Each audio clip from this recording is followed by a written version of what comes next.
భవిష్యత్తులో మళ్ళీ ఖచ్చితంగా వస్తే ఇటువంటి దుర్మార్గులకి స్పెషల్ కోర్టులు పెట్టి స్పెషల్ జడ్జిలు పెట్టి వాళ్ళకి ఖచ్చితంగా శిక్ష వచ్చే విధంగా మళ్ళీ రాజకీయాల్లో మార్పులు తీసుకొని రావాలని పార్లమెంటులో కూడా మాట్లాడుతున్నాం. మరి ఈ రకంగా తెలుగుదేశం పార్టీ తరఫున రాష్ట్రం పట్ల ఇంత బాధ్యతతో మనం అందరం కూడా కష్టపడుతున్నప్పుడు నరసన్నపేట ప్రజానికానికి కార్యకర్తల ద్వారా మరొకసారి పిలుపునిస్తున్నాను. మనమే ప్రధానమైనటువంటి పాత్ర పోషించాలి. వచ్చేటటువంటి ఎన్నికల్లో మీరందరూ కూడా ధైర్యంగా ముందుండి నిలబడి మీరందరూ కూడా ఖచ్చితంగా తెలుగుదేశం పార్టీ గెలుపు కోసం అందరూ కూడా కలిసికట్టుగా కృషి చేయాలని కూడా ఈ సందర్భంగా తెలియజేస్తున్నాను. ఒక్క మాట కార్యకర్తలు అందరిలో కూడా ఒక ఆలోచన ఉంది కాబట్టి చెప్తున్నాను. ఈ లోకేష్ అన్న గారి సమక్షంలోనే కార్యకర్తకి నాయకుడికి ఎప్పుడు అన్యాయం జరగదు, అది తెలుగుదేశం పార్టీలోనే జరగదు అనేది మీ అందరికీ కూడా తెలియజేస్తున్నాను. లోకేష్ అన్న గారు అన్ని కూడా పరిశీలిస్తున్నారు. ఎవరు ఏ రకంగా పనిచేస్తున్నారు, కార్యకర్తలు కూడా ఏ రకంగా పనిచేస్తున్నారు. అందుకనే ఈ రెడ్ బుక్ ఎలాగైతే ఉంచారో వాళ్ళ భరతం పట్టడానికి రెడ్ బుక్ ఉన్నట్టుగానే ఆయనకి గ్రీన్ బుక్ కూడా మన తాలూకుది మెయింటైన్ చేస్తున్నారు. అంటే మన పార్టీలో ఎవరు కష్టపడి పనిచేస్తున్నారు, వాళ్ళకి ఎలా న్యాయం చేయాలనేది ఆయనకి సంపూర్ణంగా తెలుసు. కాబట్టి మనం ఎవ్వరం కూడా భయపడాల్సినటువంటి అవసరం లేదు, అధైర్యపడాల్సినటువంటి అవసరం లేదు. మనకున్న లక్ష్యం ఒక్కటే, రేపు తెలుగుదేశం పార్టీని నర్సన్నపేటలో గెలిపించుకొని ఏదైతే లోకేష్ అన్న గారు మన అభిమానం మీద మన దగ్గరికి వచ్చారో మనం గెలిపించుకోవాలనేది కూడా ఈ సందర్భంగా మీ అందరికీ కూడా మరొకసారి తెలియజేసుకుంటున్నాను. ఎర్రన్నాయుడు గారు ఎంతో ప్రీతివంతంగా చూసుకునే నియోజకవర్గం ఈ యొక్క నర్సన్నపేట నియోజకవర్గం.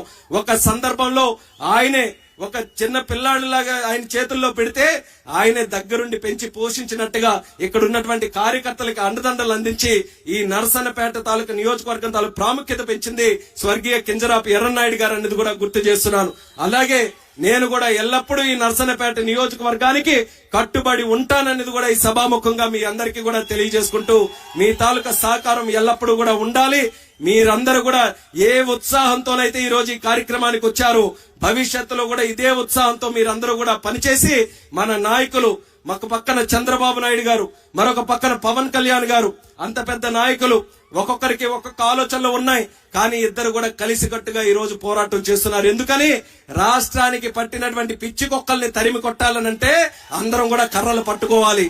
అందుకనే ఇద్దరు కూడా కలిసికట్టుగా ముందుకు నడుస్తున్నారు. మనమే గాని ఈ రోజు మన మధ్యలో మనం కొట్టుకుంటే, మనమే ఈ రోజు విభేదాలు సృష్టించుకుంటే అసలు పనిచేయడానికి రాష్ట్రమే లేకుండా అయిపోతుంది. ముందు మనం రాష్ట్రాన్ని కాపాడుకోవాలి, రాష్ట్రాన్ని మళ్ళీ చక్కదిద్దాలని వాళ్ళిద్దరు నాయకులు కూడా ఒక మంచి నిర్ణయం తీసుకొని ముందుకొచ్చారు. మరి ఆ నిర్ణయాన్ని మనం గౌరవించాలి. మనం కూడా స్థానికంగా ఉన్నటువంటి కార్యకర్తలు ఎవరైతే ఉన్నామో అందరం కూడా కలిసికట్టుగా పనిచేసి మళ్ళీ రాబోతున్నటువంటి ఎన్నికల్లో నరసన్నపేట తాలూకా సత్తాని మనం అందరం కూడా చాటి చెప్పాలని మళ్ళీ ఈ సందర్భంగా తెలియజేసుకుంటూ ఆ రోజు జరిగినటువంటి కార్యక్రమాలు యథావిధిగా ఉన్నాయి. మరి అప్పుడు నరసన్నపేటకి రమణమూర్తి గారు చాలా చక్కగా ఆయనకి చంద్రబాబు నాయుడు గారితో ఉన్న అనుబంధంతో అన్ని కార్యక్రమాలు ఆయన దగ్గర చెప్పి చాలా కార్యక్రమాలు చేయగలిగారు. మరి అదే విధంగా భవిష్యత్తులో కూడా కొనసాగించడానికి లోకేష్ అన్న గారి సహకారం మన నియోజకవర్గంలో ఎల్లప్పుడూ కూడా ఉండాలని మళ్ళీ ఈ సందర్భంగా తెలియజేసుకుంటూ ఈ వేదిక ద్వారా మరొక్కసారి మా కార్యకర్త సోదర సోదరీమణులందరికీ కూడా నా హృదయపూర్వకమైనటువంటి అభినందనలు తెలియజేసుకుంటున్నాను. ఇంత చక్కనైన విధంగా మీరందరూ కూడా ఈ కార్యక్రమానికి విచ్చేసి లోకేష్ అన్న గారికి ఆశీర్వదించడానికి, మన పార్టీ కోసం కష్టపడడానికి మీరందరూ కూడా చూపిస్తున్నటువంటి ఉత్సాహమే ఈ రోజు శంఖారావంగా మారబోతుందనేది మళ్ళీ మీ అందరికీ కూడా తెలియజేసుకుంటూ మీ దగ్గర సెలవు తీసుకుంటున్నాను. జై హింద్, జై జన్మభూమి, జై తెలుగుదేశం, జోహార్ ఎన్టీఆర్, జోహార్ ఎర్రన్నాయుడు గారు, లోకేష్ అన్న గారి నాయకత్వం, లోకేష్ అన్న గారి నాయకత్వం, లోకేష్ అన్న గారి నాయకత్వం.